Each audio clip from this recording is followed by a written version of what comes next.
días, Pedro. Buenos días. Bienvenidos a Mundo Quilombo. Muchas gracias, bienvenido a mi casa. Eso te iba a decir. Yo te puedo decir bienvenido a Mundo Quilombo, pero el que... Una mutua bienvenida. Exactamente. Esto me pasa con Lichis, que también es la segunda, es la tercera casa que invadimos. Sí, además ahora más que nunca creo que lo más cómodo, ¿no?, es hacerlo, Sí. hacerlo en el hogar, claro. Para mí también es más cómodo cuando no es en Toledo, porque si no tienes que buscar un garito, un sitio tal y cual que tú te desplaces. Entonces aquí he contado con todas las facilidades. Tenemos al patriarca también por aquí danzando, Sí. que seguramente luego le pillaremos Aquí somos muchas, sí. para que nos diga. ¿Cómo estás, Pedro? Bien, un poco alérgico, pero bien, muy contento. Acabamos de terminar el disco y me siento como vaciado, pero también tenía ganas ya de vaciar porque llevaba muchos meses trabajando inmerso profundamente en esas canciones.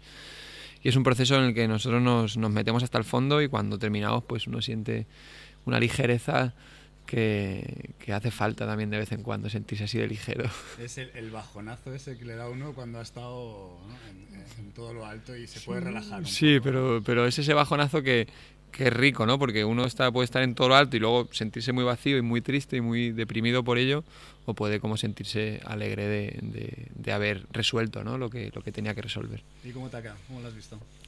Pues aún nos queda mezclar, pero estoy más contento que con ningún disco. La verdad que siento que hemos hecho realmente lo que queríamos hacer y eso es lo más importante, ¿no?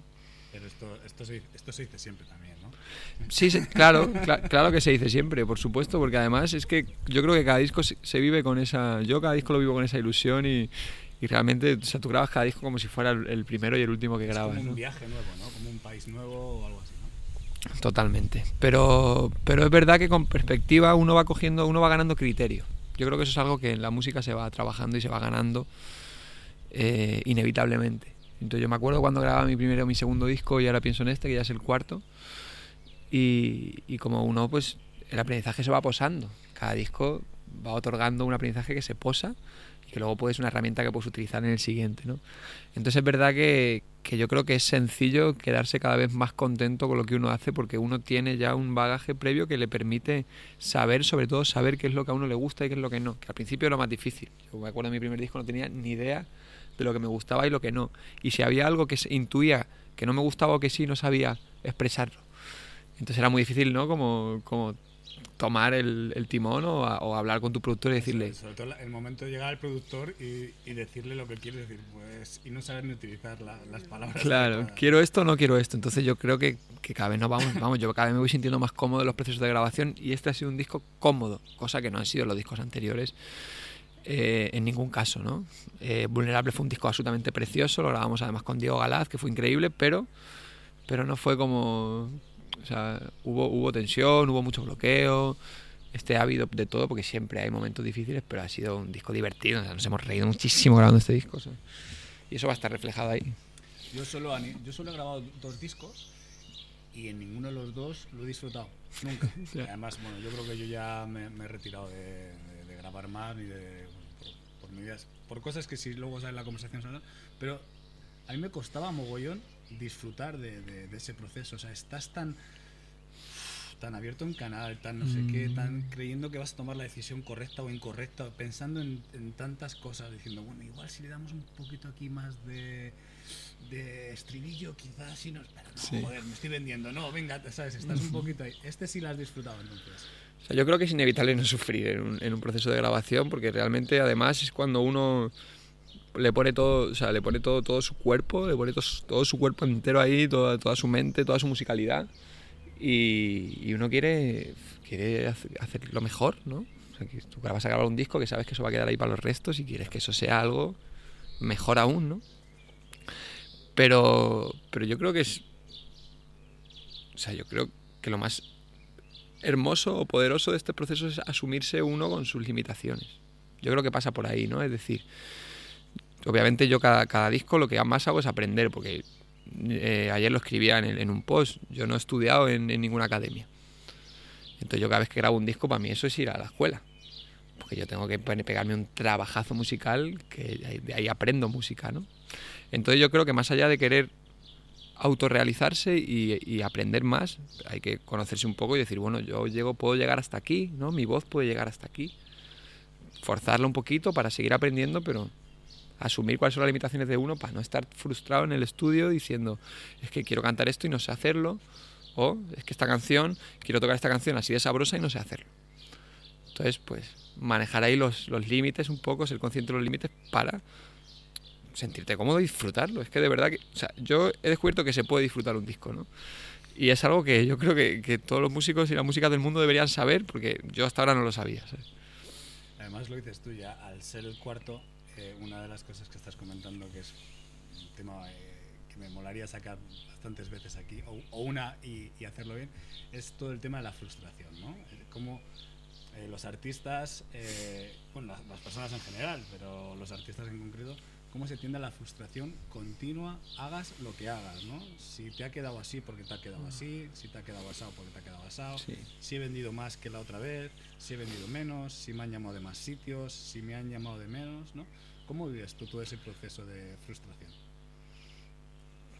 Yo tengo tendencia, tendencia como todos, pero creo que es algo incluso mucho más allá de los músicos, creo que tiene mucho que ver con el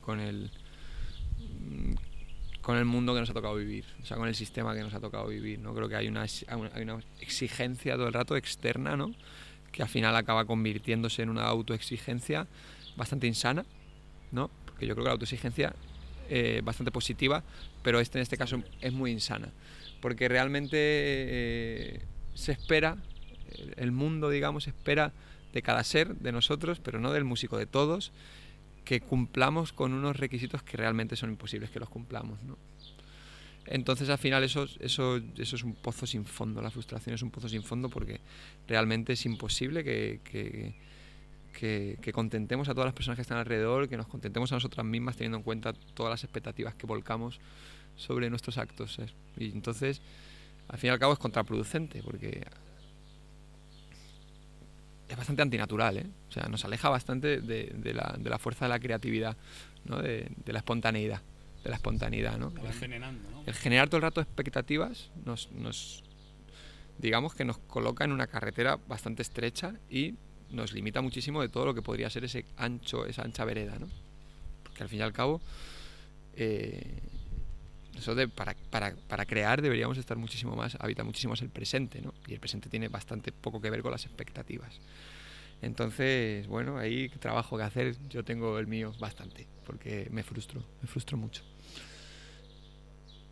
Y la música tiene una historia de la ambición y de la competitividad que es bastante peligrosa y que hace que nunca estés satisfecho con lo que estás haciendo, ¿no? Y sobre todo en este mundo ya de los números y de Instagram y de las redes sociales, ¿no? Que es muy fácil compararse con el vecino y en vez de celebrar sus éxitos, no pensar que son tus fracasos, los éxitos del vecino, ¿no? Y yo creo que esa tendencia, vamos, yo la vivo y creo que la vivimos casi todo el mundo, ¿no? Y que no la viva, pues me alegro realmente por esa persona porque va a vivir mucho más feliz. Y al fin y al cabo nos hace la música como que, y creo que el capitalismo en la música nos hace pensar que al vecino le vaya bien es sinónimo de que a nosotros no nos va tan bien, pero realmente estamos equivocados, porque si al vecino le va bien, es muy posible que alguien vaya a su casa y vea la tuya. O sea, quiero decir, hay muchas más probabilidades de que a ti te vaya mejor. Sí, lo que pasa es que parece que estamos educados, o incluso es así la realidad, de que arriba, o una especie de pirámide de donde uno puede sobrevivir, ¿no? Cuando hablamos de sobrevivir, hablamos de gente que trata de vivir de la música, ¿bien? Que intenta hacer de esto una profesión, como otra cualquiera, porque evidentemente al final la música, a nivel tuyo o a nivel de otra gente, es una profesión y tiene los parámetros de una profesión. Hay que encontrarle la productividad de alguna manera, si quieres vivir de ello, me refiero. Si no, puedes hacer música, quedártela en casa o con los amigos o lo que sea, ¿no? Pero entonces cuando parece que hay como una especie de escalones o de podium donde van a caber unos cuantos y si alguien ocupa ese trozo de escalón es que tú ya ahí hay menos hueco para ti y no tiene por qué ser así, ¿no? No, es que realmente no es así. Creo, ¿eh? O sea, que lo que pasa es que esto es un pensamiento que yo te digo consciente desde la mente que luego no lo vivo en mis carnes. Pero yo creo que realmente no es así. O sea, teniendo en cuenta la cantidad de oyentes que hay en el mundo, la cantidad de miles de millones de oyentes, ¿sabes? Es como que realmente pensar que porque... O sea, además, cada oyente escucha a muchísimos grupos a la vez. Y por temporadas, y un mes te escucho a ti, yo la música la consumo así, yo me engancho a un disco, lo escucho un año y luego lo dejo de escuchar 2 años y luego lo retomo. Entonces pensar que, digamos, que los oyentes son limitados, y no solo que los oyentes son limitados, sino que la capacidad plurimusical de esos oyentes es limitada, sí. Es absurdo, porque cada oyente, hay oyentes para todas, y además cada oyente puede escuchar a todas a la vez, ¿no? Entonces realmente, bueno, pues eso es una de esas trampas en las que hemos caído y que lo hemos tomado como una premisa, pero que realmente es una premisa equivocada, ¿no? Y yo lo vengo hablando con compañeros de la canción hace muchos años. Realmente que nos vaya bien a cada una hace que nos vaya mejor a todas. O sea, es una realidad, porque más ahora con toda esta historia de los relacionados, de los radares, de las radios, del Spotify, donde de cada núcleo salen todas sus ramas. Entonces ahora sí que un artista te lleva a otro, ese a otro y así indefinidamente. Claro. Lo que sí que es verdad, a lo mejor esto nos lleva a una manera de escuchar la música que también ha cambiado bastante, ¿no? Ya parece que no tenemos ¿no te da a ti un poco de pereza cuando estás haciendo el disco de decir, hostias, por ejemplo con los bajos, ¿no? Hostias, estos bajos tan de puta madre estamos grabando, ¿dónde lo va a escuchar la gente? ¿Sabes? Es un poco o la sensación de escucharán el disco entero o cogerán 2 temitas y fuera, ¿no? Nosotros hemos grabado este disco en bloque. Nos hemos grabado este disco todos a la vez, incluso en 4 temas hemos grabado la voz en vivo también. Nosotros hacemos esto para que el disco realmente tenga dinámicas. Nosotros creemos en la dinámica de la música, ¿no? Una cosa que tiene que ver con el espacio, con la colocación en el espacio, con el volumen con el que tocas, con la intensidad. Y hemos hablado mucho de esto en el estudio, ¿no? Nosotros, ¿para qué estamos grabando esto si Spotify por sí mismo comprime el archivo de audio, ¿no? Y le quita esos picos por arriba y por debajo, ¿no? Pero yo quiero creer que eso se sigue escuchando, aunque los métodos de reproducción actual compriman esos audios, ¿no? Yo creo que la autenticidad, que el grabar todos a la vez en una sala como se grababa antes, por mucho que haya una compresión que no sea la que tú eliges, que la elige el método de reproducción, eso se va a seguir escuchando, ¿no? Y luego además tú lo piensas y dices, ¿este disco qué? ¿Este disco se escuchará entero? ¿La gente le prestará atención? Yo llevo meses dedicándome a esto. ¿Por qué no lo he hecho en un mes? Si yo sé que luego a lo mejor... Porque más allá del tiempo actual, la música es eterna, ¿no? Igual que nosotros escuchamos vinilos de los años 70, yo quiero creer que más allá de que ahora mismo haya otro tipo de boom en la industria, que la música funcione con otro tipo de formatos, yo creo que el camino de la música va mucho más allá de nuestra época, ¿no? Y dentro de 25 años seguramente haya gente que le encante escuchar discos de los años 20, ¿no? Y escucharlos con la sutileza y con la entereza que requiere escuchar un disco, que requiere todos tus sentidos ahí activos, ¿no? Que nosotros ahora pongamos música para cocinar o para bailar o para estar de fondo. La música se va a seguir escuchando siempre con esa necesidad total de recibir toda la información y voy a escuchar esto, ¿no? Yo creo en eso porque además yo lo hago así, ¿no? Yo cuando sale un disco nuevo lo escucho. Y lo escucho con los auriculares y me lo escucho sentado. Y luego, por supuesto, que me pongo a Rubén Blades para limpiar o para bailar por la noche. Claro que sí. La música sirve para todo eso también, ¿no? Para todo. ¿Tú piensas que dentro de unas décadas... Luego vamos a volver a algunas cosillas de que se me han quedado. ¿Tú piensas que dentro de unas décadas seguirá funcionando este ritmo? Tun, tutun, tun, tun, tutun, tun, tun, tutun, tun, tun. Te lo digo porque he venido para acá y tengo que coger el coche de mi novia, ¿sabes? Iba con la radio puesta, entonces como iba un poco como pero eso, Paco Martínez Soria. ¿Qué ritmo es ese? Pues, pues he puesto cadena dial, ¿sabes? Uh-huh. Y el 80% de las... ¿Te refieres a tun, tun, tun? No, el típico ritmo que ahora hacen todos, que es tun, tutun, tun, que viene un poco en esta música de ahora. Y tiene que ser como una fórmula, digo, tío, han dado con la fórmula, ese ritmo o lo que sea, tiene que funcionar en el ser humano por cojones y hace que sea, ¿sabes? Algo mainstream, ¿no? Pum, y es pum, pum, pum, pum, pum. Tú a esto le metes cualquier letra y funciona. Es que venía escuchando artistas de todo tipo, vale. Y estaba metiendo pum, pum, pum, pum, pum. O sea, no me queda claro la referencia sónica, ¿eh? El pum pum pum pum, aún no tengo claro exactamente qué ritmo hay que... Reggaetonero. Vale. O sea, ya sé que tú te estabas intentando ir un Cancún, poco por... Cancún, pum pum pum, vale, sí. Pum. Reggaetón, claro. Sí. Por supuesto, claro, yo creo que Pero piensas, o sea, al igual... creo que el reggaetón ha venido para quedarse, ¿sabes? Eso creo que es una realidad. Además, creo que el reggaetón rítmicamente tiene algo muy primario, algo muy universal, y eso hace que realmente sea asequible para tanta gente al mismo tiempo. Y que otros ritmos pues no consiguen tener ese alcance tan total. Entonces yo creo que, o sea, realmente creo que el reggaetón ha venido para quedarse. El reggaetón ya lleva 20, 25 años estando en el top de la música mundial, ¿no? En el top de la música en castellano, sobre todo. Y creo que claramente sí, de hecho creo que en muchos años el reggaetón será folclore, ¿no? Como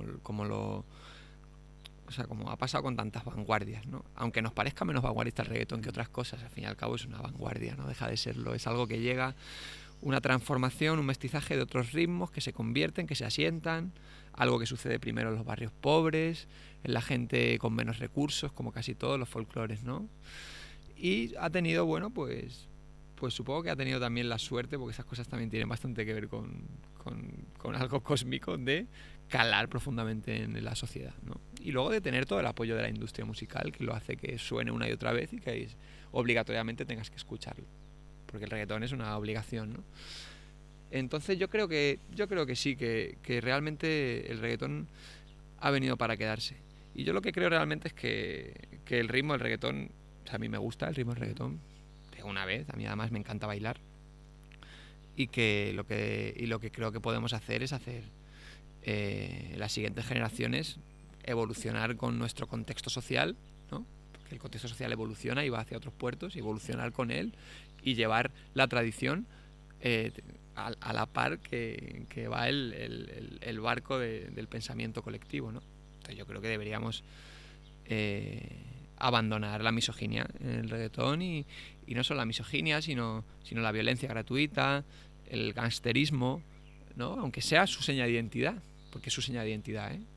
Pero yo creo que deberíamos abandonar eso y crecer con el ritmo como vamos creciendo nosotras como personas, ¿no? Porque la tradición tiene siempre cosas muy hermosas, y tiene cosas que si no nos parecen tan hermosas está bueno que intentemos transformar, ¿no? Y yo creo que en España tenemos un ejemplo bastante claro y bastante nítido de nuestras tradiciones, ¿no? Yo creo que hay tradiciones, yo personalmente, a las que me gustan. La música folclórica española es deliciosa, la música folclórica de Castilla es increíble, ¿no? La música folclórica de Andalucía es increíble, de casi todas las partes, bueno, de todas las partes, ¿no? Y luego hay otras tradiciones que moralmente yo estoy absolutamente lejos de ellas, ¿no? Como son muchos cultos religiosos, como son las tradiciones de asesinar a los animales o de torturarles. Y yo creo que realmente esas tradiciones pues hoy en día a lo mejor no tienen tanta cabida, porque España hoy en día no le representa eso, ¿no? Al pensamiento. Pero hay otras cosas que claro que sí, entonces hay que encontrar ese equilibrio, hay que preservar las tradiciones, es hermoso lo cultural arraigado, ¿no? Lo que pasa de generación tras generación. Pero también hay que saber un poco entender los contextos y no decir que porque es tradición tenemos que seguir perpetuando cosas que a lo mejor no tienen cabida en nuestro pensamiento moderno. La tradición tiene que tener un filtro, podríamos decir, ¿no? Sí, decíamos que la tradición tiene que tener también un filtro, ¿no? Tiene que haber, como si fuesen capas, ¿no?, de sedimentos, que ir dejando un poco lo mejor, ¿no? Y ir desechando que poco a poco lo que ya no tiene cabida o ya no tiene sentido en un mundo actual, ¿no?, se vaya cayendo un poco por el desagüe de la historia, si puede ser, ¿no? Lo que pasa que es muy difícil a ver quién elige qué es lo que está bien y qué es lo que está mal. Yo tengo clarísimo cuál es mi posición, y mi posición muta, como todas las posiciones deberían hacer, creo. Pero a ver quién es el que dice que estas costumbres sí y estas otras costumbres no. Por eso yo creo que es algo que se tiene que ir transformando por sí mismo, ¿no? Lo que creo que no es válido es aferrarse a la tradición por sí misma como el único hecho de que las cosas se sigan repitiendo, ¿no? Yo creo que hay que ponerle más, hay que buscarle más valores más allá de la tradición en sí para que las cosas sigan sucediendo, ¿no? Eso es lo que yo creo que podría ser un buen baremo, ¿no? ¿Por qué hacemos esto? Por esto y por esto. ¿Cuáles son los contras? Este y este y este. Bueno, pues interesa que quede o se interesa que no quede. ¿Por qué hacemos esto? ¿Por qué es tradición?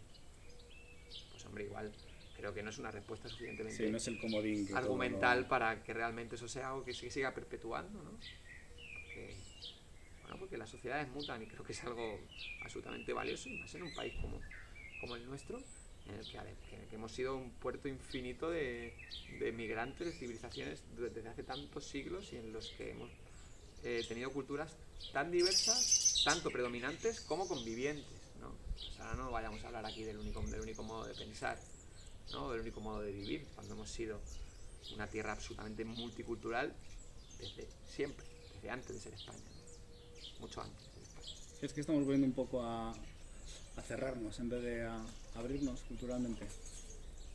Sí, yo creo que siempre ha habido una vertiente en España bastante cerrada. Creo que al final todos somos muy cerrados, ¿no? Y la gente que nos queremos más abiertamente también tenemos nuestros dogmas y caemos en las mismas trampas que todo el mundo. Pero yo sí que creo que en España ahora mismo hay un discurso predominante que habla o sea, que habla de la cultura sin tener en cuenta la historia. Yo creo que eso, esa demagogia, o sea, hace muchísimo daño al pueblo, ¿sabes?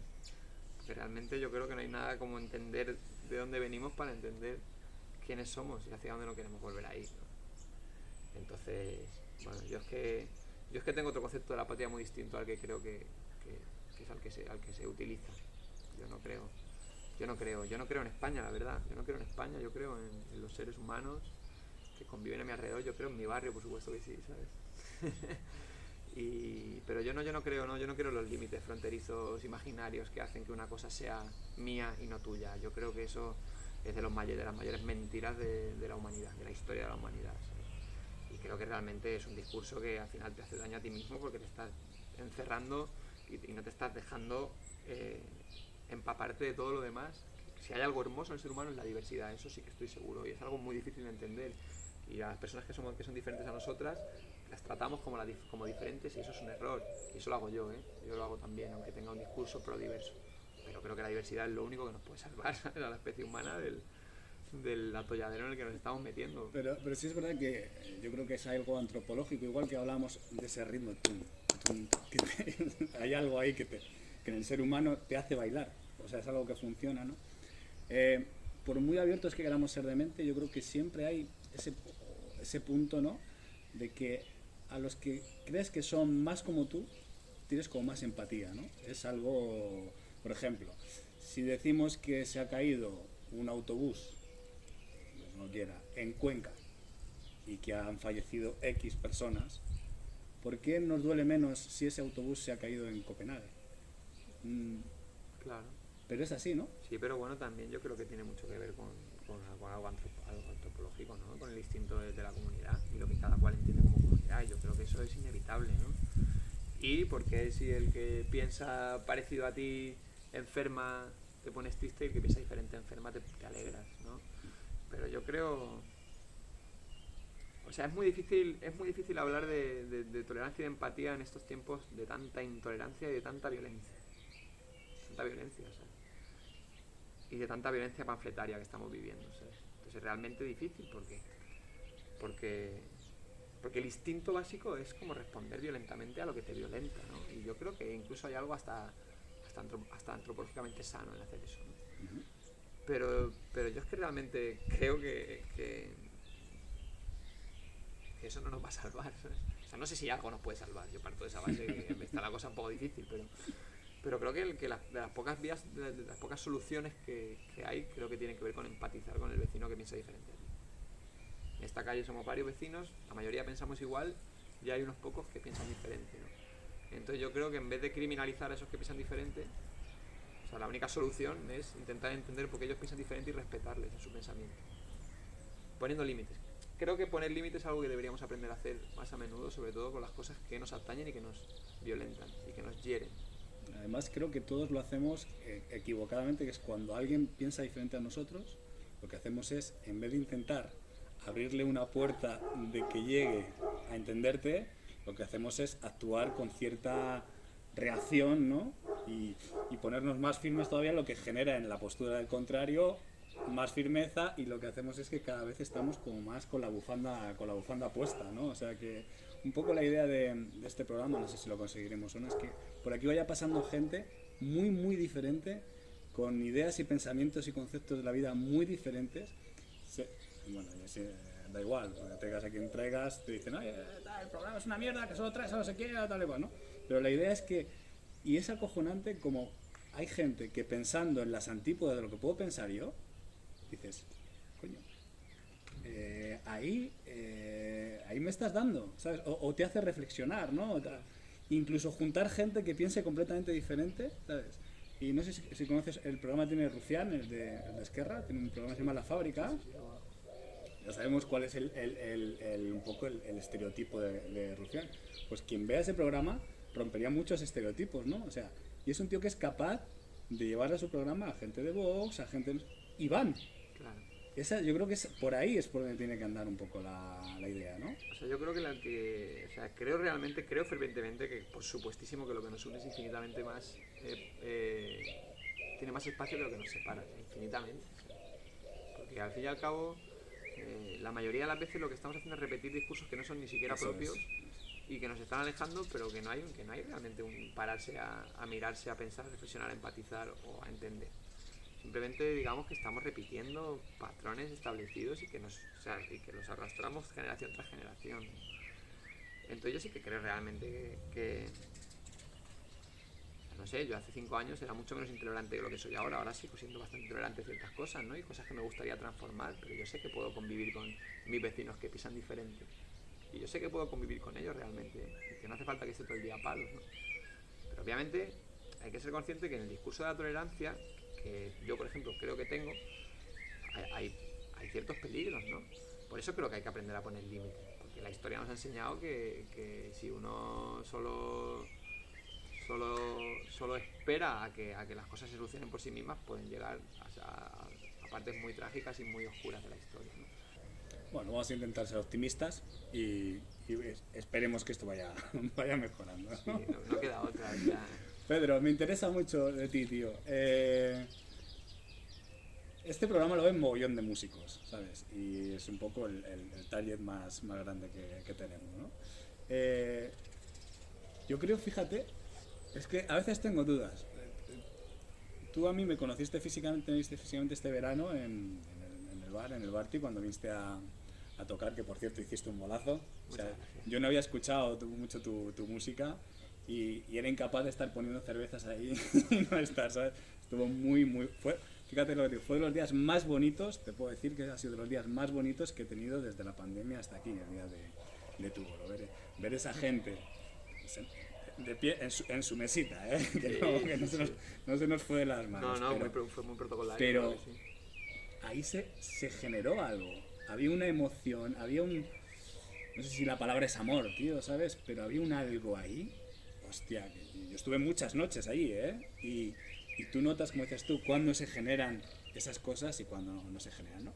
Pero fíjate, yo creo que la primera vez que supe de ti, así de tal, yo vivía en Sevilla, que tuve también mi época un poco bohemia, y me atoré de estar aquí, me fui a Sevilla con un amigo que conocí, que tocaba el contrabajo, y una inglesa que estaba súper loca, que se vino conmigo allí a vivir, sin un duro los dos, y bueno. Y entonces nos instalamos en Sevilla sin conocer a nadie, tío, y íbamos a los micros abiertos de... ¿cómo era? Joder, ¿la estación? ¿Te suena? La estación. Sí, yo llegué a conocer la estación. Claro, la estación. Pero hace muchos años. Sí. Sí, claro. Pues el día que fuimos, tío, no sé si tú habías estado y tocabas en un viernes o algo así, o habías estado en el micro abierto del día antes porque tocabas al día siguiente o algo así, ¿no? Y claro, no sé si era un micro abierto y tú hiciste un tema, aunque tocabas al día siguiente, ¿sabes? Y toda la gente, no, hostias, es Pedro Pastor. Y creo que ya hiciste como un rap, creo, con la guitarra o algo así. En aquella época seguramente. Sí. Y dije, qué cabrón, tío. ¿Qué edad tenías, tío? Pues no lo sé, pero muy poca. Te estoy hablando, esto es el 2014. Sí, claro. Pues yo tenía 19 años. 19 20 años. años. Yo nací en noviembre del 94, o sea, tenía 19 años. Y no era el primer bolo que hacías, vamos, no, ni de coña. Ya recorría. Sí. Yo creo que he tenido la fucking suerte de descubrir muy temprano que yo era esto lo que quería hacer, ¿no? Eso es un milagro. O sea, tú con 15 años saber que quieres ser algo en la vida es un milagro. Y luego conseguirlo, pues ya es que el milagro se complete, se consuma. Sí. ¿Ya queda más o menos, ya dijiste, esta es la...? Mira, yo claramente le dije a mi madre, yo tenía 15 años, iba a cuarto de la ESO, mi hermano Juan acababa de dejar de estudiar y ahí se había metido a trabajar en jardinería sin haber acabado la ESO. Y yo ese año terminaba la ESO y yo le dije a mi madre, yo no voy a estudiar más, mamá, yo soy cantautor. Es como... Es muy bueno, me recuerdas el anuncio este que es muy guapo, no sé si lo has visto, del chaval que le dice a los padres, que está organizando el discurso, y decir a los padres que no va a ser abogado, que se va a dedicar a la música, no sé si lo has visto, es algo de pizza o esto. Y el chaval está como haciendo su discurso interno que le va a soltar a los padres en la cena, ¿no? Porque claro, el abogado cuando tal y cual, cuando gana un juicio, no piensa en no sé qué, se pone su canción favorita, y yo voy a ser ese, el que hace la canción favorita, va así un poco el anuncio, ¿no? Y se lo va a cojonar, contárselo a los padres. Y los padres dicen, pues guay, hijo. Pues me alegro por ti, hijo. Fue un poco así entonces, ¿no? ¿O qué? No, en realidad, mira qué curioso. Igual, está bueno que digas esto porque yo creo que más allá de ese ejemplo, es verdad que hay yo tengo muchos amigos artistas y no artistas que han tenido como que perder años de su vida haciendo algo que querían que sus padres querían que hicieran, ¿no? Y esto también es una de las lacras de las generaciones jóvenes de hoy, ¿no? Como esa necesidad de los padres de pensar en sus hijos como extensiones, ¿no? De pensar en sus hijos como seres independientes que tienen una casa a la que volver y un lugar al que abrazarse y una correspondencia de cuidados, pero que ya está, ¿no? En el caso de mi madre fue lo contrario porque, claro, yo le dije a mi mamá que yo quería ser cantautor, pero yo no ganaba dinero. Y mi madre me dijo, oye, todo bien, hijo, ¿eh? O sea, todo bien, a mí me encantaría que tú fueras cantautor, faltaría más. Pero en esta casa tú tienes dos hermanos, uno que estudia y otro que trabaja, ¿no? Uno que estudia, nosotros le pagamos las cosas, y otro que genera su propio capital. Entonces tú me estás diciendo algo que va a estar en tierra de nadie. No quieres estudiar, pero quieres ser cantautor porque no estás generando aún, ¿no?, autosubsistencia con eso. Entonces me dijo mi madre, peínate, hijo. En plan, si quieres ser cantautor, asume que nosotros no te vamos a pagar nada. El cantautor parasitario, ¿no? Claro. Me dijo, oye, no flipes, ¿sabes? Pues tampoco flipes, ¿sabes? Entonces nada, entré a estudiar bachiller y lo estudié. Yo recuerdo ya en segundo bachiller cómo iba todas las noches al MIC abierto en Libertad 8, que me abrió la cabeza. Ahí estaban, bueno, lo que se llamaba la generación 80, tenían recorrían el país como en caravana. Sí. Y era Rosalén, era Ramos, era Muerdo, era Alberto Alcalá, era toda la gente talentosa de esa generación, que por suerte casi toda ha conseguido vivir de esto y tener un buen posicionamiento, ¿no? Pero que en ese momento pues eran provincianos y provincianas que habían venido a Madrid a buscarse la vida como cantautores y cantautores. Entonces eso me disparó la creatividad, y ahí empecé a componer canciones de las que algunas aún hoy conservo y aún hoy canto en mis conciertos, ¿no? Y eso también es algo muy bello. Y con 17 años grabé mi primer EP. Yo ya quería grabar un disco, pero yo era como muy estratega. Yo pensaba, no quiero grabar ya un disco porque aún no estoy preparado para el disco entero, mejor grabo un EP y empiezo a moverme y ya grabo luego el disco. ¿Esto con qué edad? Con 17. 17, tío. Con 17. Ya tenías tu... Yo creo que la mayor suerte de haber nacido en esta casa, aparte de lo humano, por supuestísimo de lo humano, que me siento muy agradecido de mi educación, a full, ¿sabes? Muy agradecido. Creo que si hay algo valioso que yo también he aprendido es el oficio, ¿sabes? Más allá de la música. Porque la música, por supuesto que yo me empapa muchísimo de la música que sonaba en casa y de los amigos, de mis padres, pero hay algo valiosísimo que es el oficio. Yo de acompañar a mis padres, mi hermano Juan tiene otra madre y mi hermano Domingo tiene otro padre. Y en verano ellos se iban con sus respectivos padres y yo solo tenía un padre y una madre, ¿no? Y yo me comía las giras con ellos.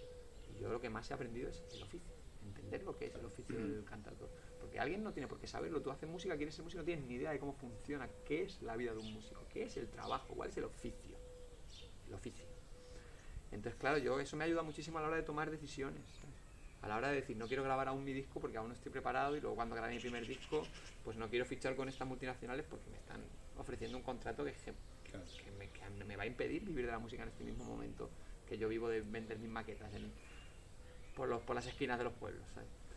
Entonces, bueno, eso quieras o no ha sido para mí una cosa muy fuerte. Y bueno, con 17 años grabé ese EP, me fui de esta casa, me alquilé una habitación en Madrid, entre Pacífico y Puente de Vallecas, en la calle Seco, y empezó mi expansión.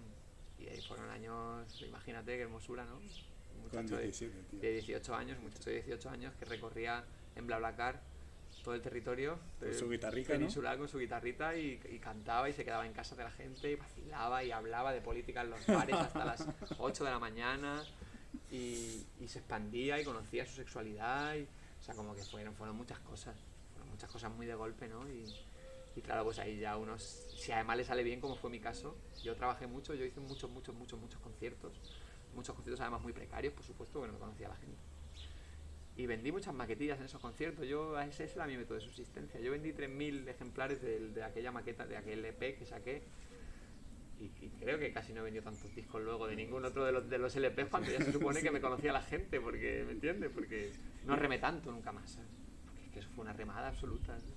Pero sabrosa. Qué bueno.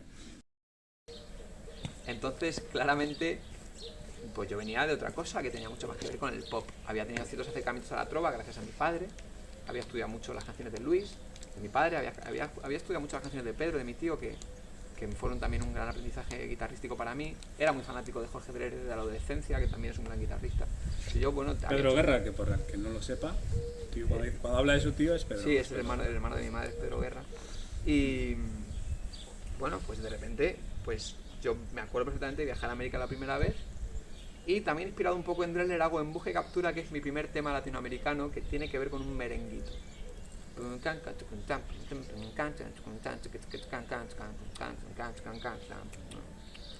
Viajar es el regalo que me dio cantar, cantar es el obsequio que me dio vivir. Eso es justo en Nueva York, la semana de vuelta de mi primer viaje.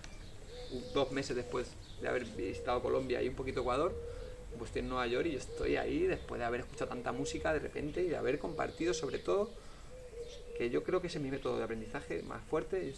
Veo a alguien que me gusta mucho, y si otra persona tiene tiempo y está dispuesta, le pido que me enseñe lo que toca.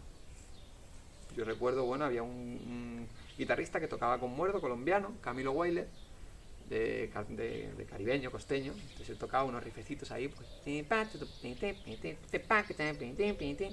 aguditos, que tienen mucho que ver con eso, con la champeta, con el suco africano.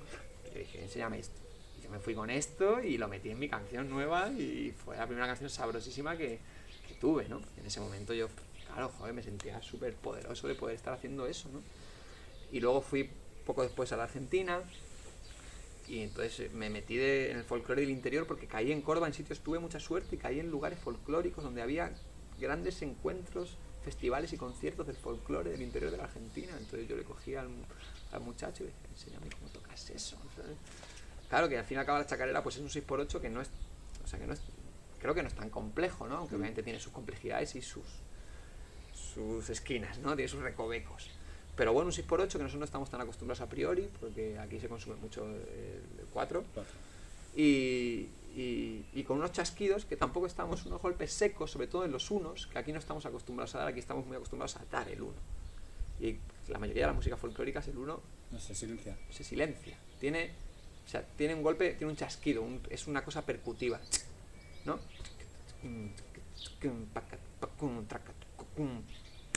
Entonces, pues aprendí a tocar eso, y claro, cuando aprendes a tocar un ritmo nuevo, de repente hay una inspiración creativa, y es una excusa perfecta para componer una canción, y además seguramente la canción hable de eso mismo, ¿no?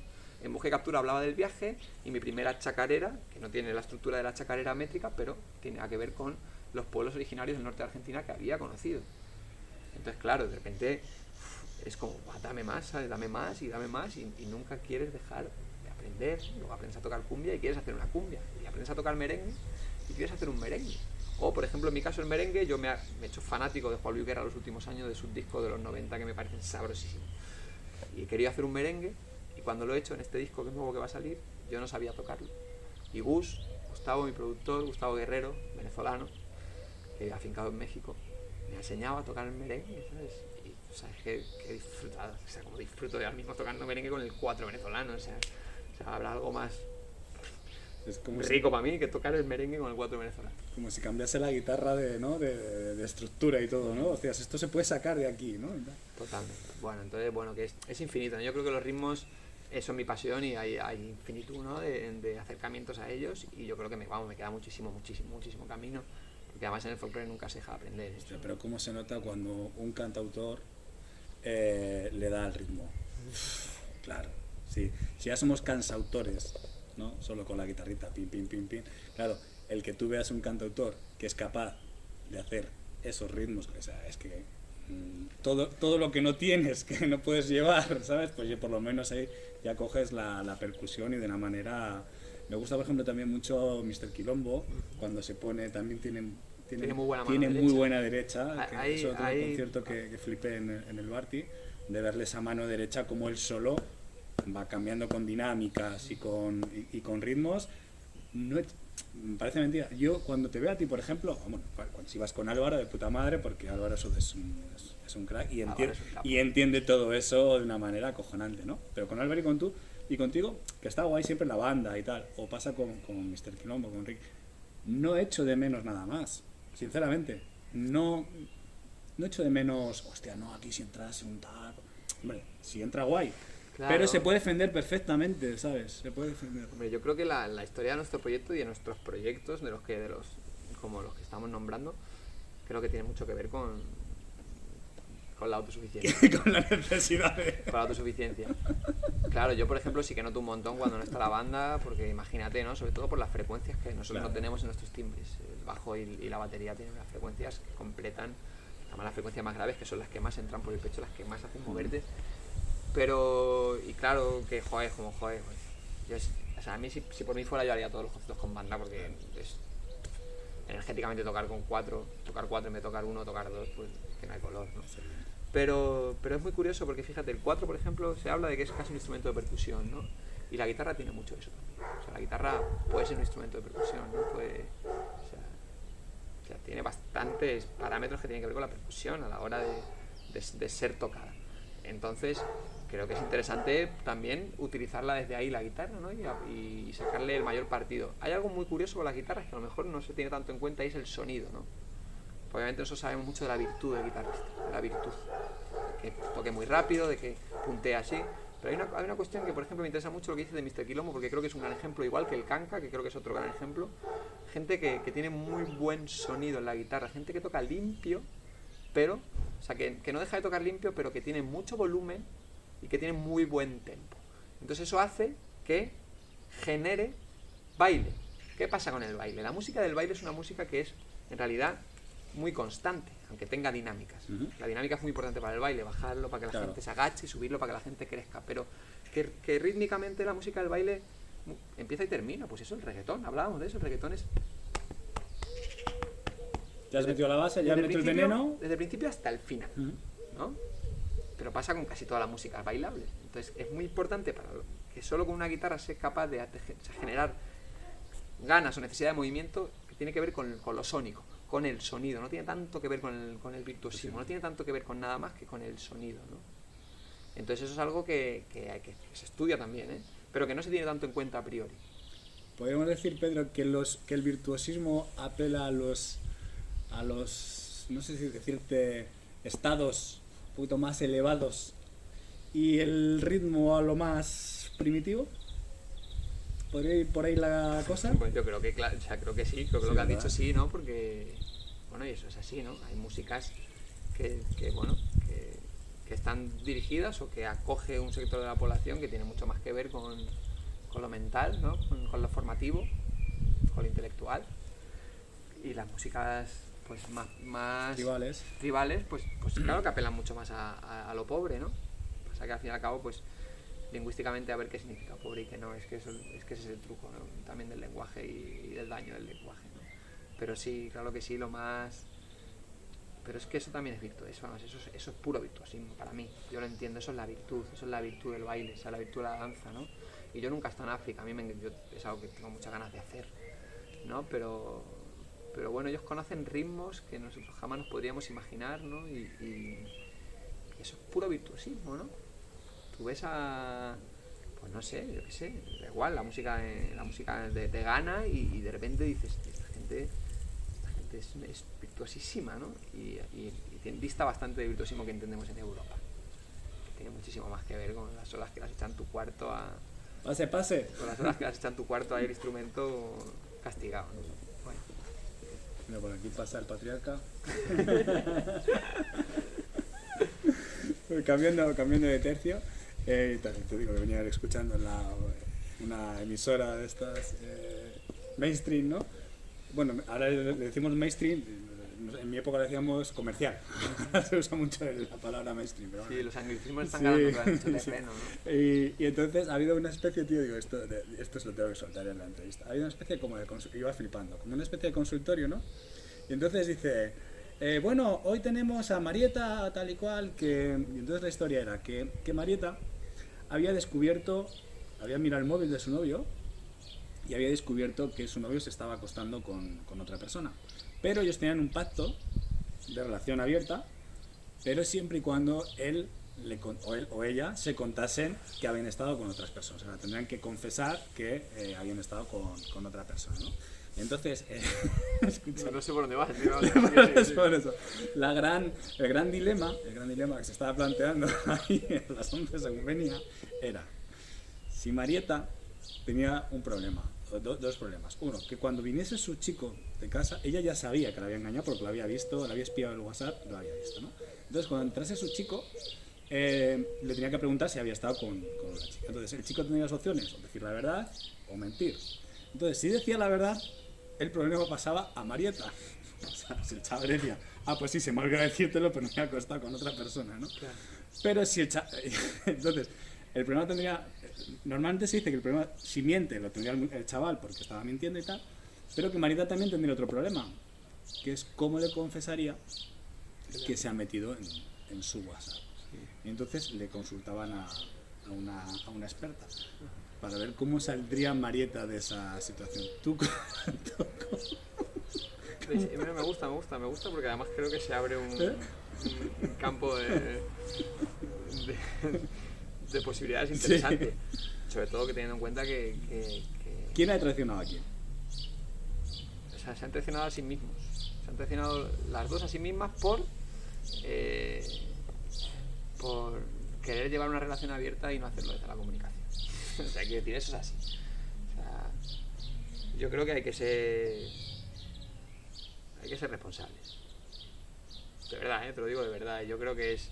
En responsabilizas honesto, me imagino, ¿no? No, responsabilizarse de los lazos y de las relaciones que iniciamos y cuidarlas. Esto es muy fácil de decir, ¿eh? Todos tenemos un montón de descuidos con la gente a la que amamos, sobre todo con la gente a la que más amamos, es con la gente con la que más descuidos tenemos. Muchas veces nos es más fácil cuidar al que apenas conocemos que a la persona con la que estamos conviviendo todo el rato, ¿no? Pero hay que ser responsable, ¿no? Y asumir las cosas. Yo creo, vamos, que es algo que estoy aprendiendo ahora, ¿eh? Es decir, yo si me embarco en una vida conjunta contigo y decidimos que no queremos coartar nuestros impulsos sexuales, cosa que me parece muy sana, porque partimos de la base de que la mayoría de los seres humanos tenemos muchos impulsos sexuales que tratamos de reprimir por fidelidad o acuerdo con quien sea con nuestras parejas, ¿no? Entonces, si partimos de la base de que somos una persona que tenemos muchos impulsos sexuales y que no los queremos reprimir, es importante que nos comuniquemos con nuestras parejas y lo asumamos desde ahí, ¿no? ¿Por qué opinas tú sobre la monogamia? Yo lo que creo es que no hay una única manera de... Mi hermano. ¿Qué tal? creo que no hay una única manera de... O sea, creo que la teoría del amor no abarca ninguna forma de amar de individual o colectiva, porque cada persona ama a su manera. Y además el amor es lo que más muta, porque el amor está en cada momento de nuestra vida cotidiana, ¿no? Yo no creo en la monogamia. Es algo que no he experimentado.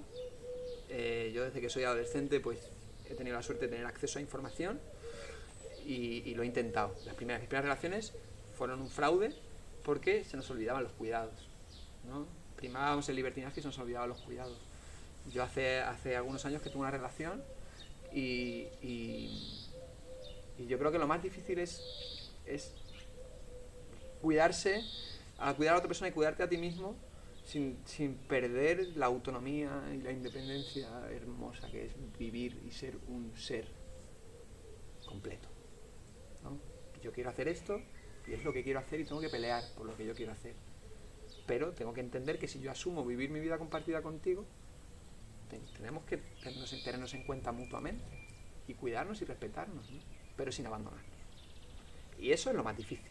Yo eso no lo he conseguido, yo esto lo intento, ¿no? Si estoy contigo, tú estás conmigo, estamos juntas porque nos interesa estar juntas, porque nos damos, ¿no?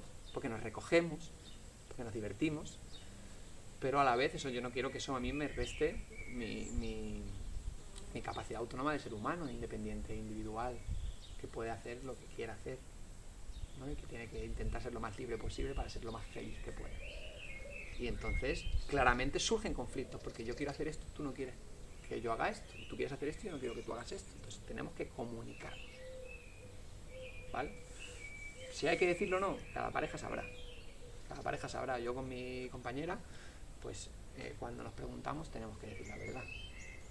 Y eso es lo único que no es, que es ser infiel.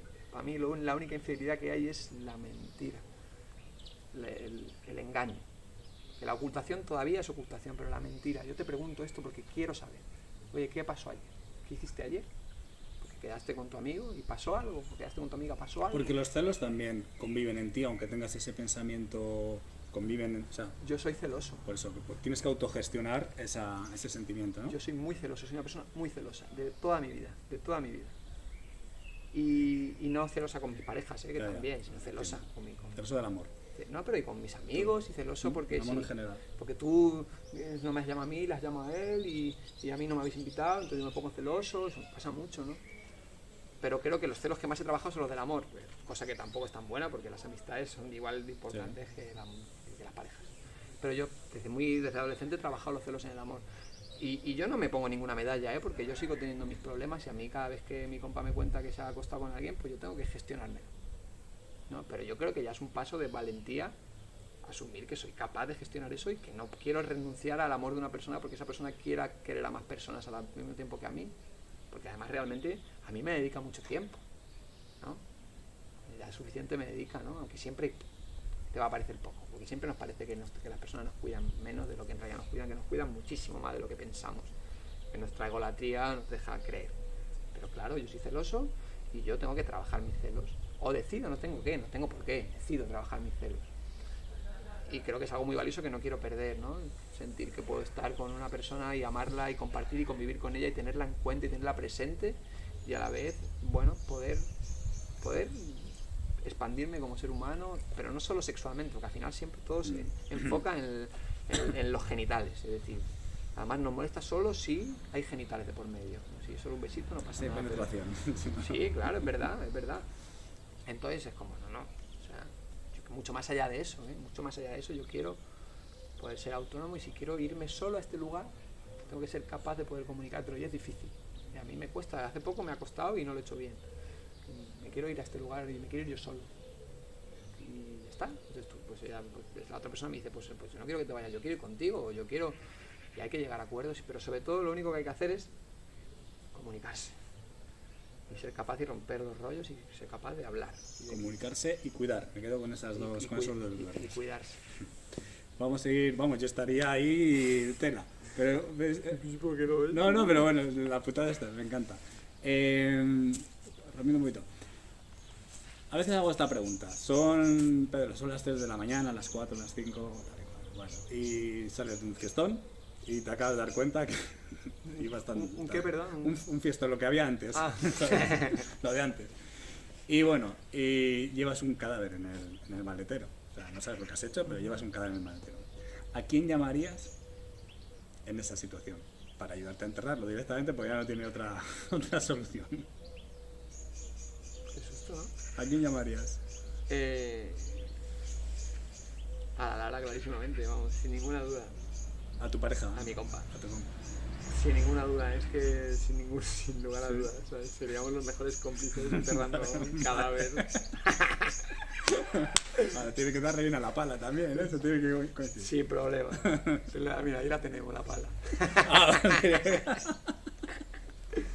Qué susto. Yo una vez soñé que tenía que deshacerme de un cadáver. Hostia, yo es que tengo ese sueño muy recurrentemente, tío. Por eso meto la pregunta en el programa, porque me salió y ahí va. Qué susto.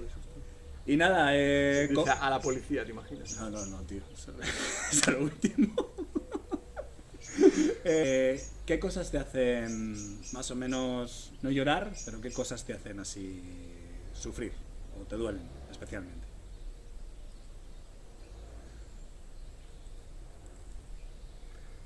Yo sufro mucho de mis incapacidades, por ejemplo. De cuando soy incapaz de gestionar ciertas cosas o cuando me comporto de unas maneras que no me gustaría comportarme, me autoflagelo mucho con eso, me autocastigo como de otra vez he vuelto a hacer esto. O sea, que el rollo judío-cristiano lo tienes también ahí. Yo creo que la metido, culpa, ¿no? habita en... La culpa habita. Y sí, claro. Y yo, fíjate, yo no he tenido nunca una educación católica, pero es que eso ha trascendido ya. La culpa ya ha trascendido y forma parte de nuestro genoma. Son muchos años demasiados. Y a mí, por ejemplo, me cuesta mucho eso. Yo cuando hago cosas que sé que no están bien, como soy muy orgulloso, me cuesta como salir de ahí y pedir perdón y, ¿sabes? Digo, como hacerlo fácil. Yo lo hago difícil y como lo hago difícil todavía me castigo más por hacerlo difícil, ¿no? Vas entrando en bucle tú solo. Y eso me hace sufrir mucho. Y luego hay algo que también me desconsuela mucho y es cuando un ser que yo quiero está desconsolado y no puedo consolarlo. Eso también me hace sufrir mucho. No puedo porque no tengo las herramientas o porque realmente no le puede consolar nada en ese momento. Esa impotencia, ¿no? La impotencia me genera mucho también, ¿no? También estamos tan acostumbrados a poder hacerlo todo que cuando hay algo que no lo conseguimos también es como algo que no está en el acceso. Sí, lo que hablábamos antes, la falta de tolerancia a la frustración que vamos teniendo. Te decía Pedro, ¿y con qué te partes el culo, tío? ¿Con qué te ríes? ¿Te partes el culo es muy viejuno? No, yo me parto el culo, me parto todo el ano. No, a mí, o sea, a veces peco de ser como una persona un poco seria. Sí, yo tenía una imagen de ti, tío, como muy seria. Luego ya he ido viendo, antes de venir incluso a alguna entrevista, he visto que no, ¿sabes? Sí, pero yo tengo tendencia hacia la seriedad o hacia el enfadismo, ¿no? Como a entender que de repente las cosas si no son serias no son profesionales. Pero en realidad yo soy un personaje del humor, o sea, a mí me encanta reírme, o sea, creo que es lo que más me gusta hacer en la vida, ¿no? Y estoy aprendiendo a llevarlo mucho más a cabo porque a mí no me gusta ser una empática ni un serio, en realidad, porque no hace falta, ¿eh? Se pueden hacer las cosas igual de profesionales desde la risa. Entonces, a mí me gusta mucho el humor, ¿sabes? Y me gusta mucho la recurrencia, o sea, las bromas que se repiten una y otra vez y las puedes meter en cualquier contexto, ¿no? Como las bromas cotidianas, aquí en esta casa nos gusta mucho reír, ¿no? Y entonces que estamos como muy en ese juego. Y me gusta mucho el humor salvaje, me gusta mucho el humor negro, me gusta, es algo que realmente a mí me genera como esa imaginación, esa controversia me da muchas risas, ¿sabes? Entonces, bueno, la verdad que ahí estoy. O sea, los límites del humor los tienes largos, ¿no? No, yo no creo los límites, del humor. Yo entiendo que hay mucha gente que crea en ellos y yo entiendo que hay cosas con las que sería mejor no reírse porque suficiente espada tienen ya clavada, pero es que el humor para mí es humor y yo no creo los límites del humor. Y para acabar, ¿quieres vender algo? ¿Algún Citroën o algún Opel Corsa? ¿Decir algo? Mi Citroën no está en venta. Yo me saqué el carnet hace poquito, me compré un Citroën. ¿Ah, sí? ¿Hace poco te has sacado el carnet? Hace un añito hace 2 añitos va a ser justo ahora. Y mi Citroën no está en venta, yo lo disfruto mucho, la verdad. Es una ganga. Rosa, muchísimas gracias, una vecina que me vendió su Citroën, estoy muy agradecido con Rosa y no está en venta, no tengo nada que vender ahora mismo, la verdad que estoy en un momento en el que no tengo stock. Pero bueno, que la gente esté atenta, que se viene desde el final de mayo va a salir el primer adelanto del disco nuevo y para mí, yo que soy tan romántico de los discos, para mí es algo tan emocionante siempre sacar un disco y que la gente lo escuche y de repente todo el mundo a la vez reciba esa información que llevamos tanto tiempo gestando. Pero si seguramente eres de los que más discos vendes de España, que después de los bolos te compra el disco todo el mundo, que lo he visto yo, ¿a que sí? Pero hombre, en los bolos, o sea, tenemos suerte de vender. Pues igual vendes más discos que Alejandro, ¿sabes? Que no creo que haya nadie vendiendo el disco luego a la salida. No, pero los bolos luego no te creas tú que... O sea, que sí, vamos. Es verdad que, joder, de hecho, yo casi toda la vida he vivido sobre todo de eso, Ya por suerte pues se venden más entradas, pero los discos han sido mi método de subsistencia más común. Pero bueno, no te creas que no, hombre, no. Al lado de las tiendas y aún se siguen vendiendo discos, Hay gente, no tantos como antaño, Pues darte las gracias por acogerme en tu casa, aquí en el patio de tu casa, sobre todo por acceder a la llamada cuando te lo hice y hacérmelo todo tan fácil, y que bueno, que espero que no que no tengas tanto éxito como para no volver a tocar en el Barty cuando saques el segundo. O sea, fíjate si soy cabrón. Para mí que no quiero que tu éxito supere.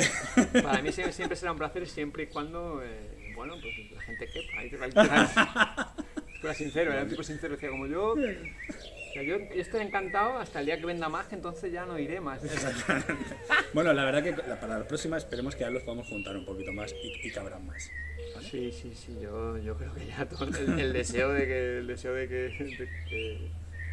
esto pase es, yo creo que es total de todo el mundo. Ojalá. Pues muchas gracias, bueno, Pedro. mientras tanto la resistencia del arte y del amor de la gente cercana. Hay que cuidarse también la cabecita, hay que quererse, o sea, no hay que dejar de quererse, porque bueno, no todo es COVID, O sea, y el COVID es algo muy, muy malo, muy peligroso, muy duro, pero no todo es COVID y hay que cuidarse. Hay que cuidarse mucho, hay que cuidarse por todas partes, no solo hay que cuidarse del COVID, hay que cuidarse también de todo lo demás, ¿sabes?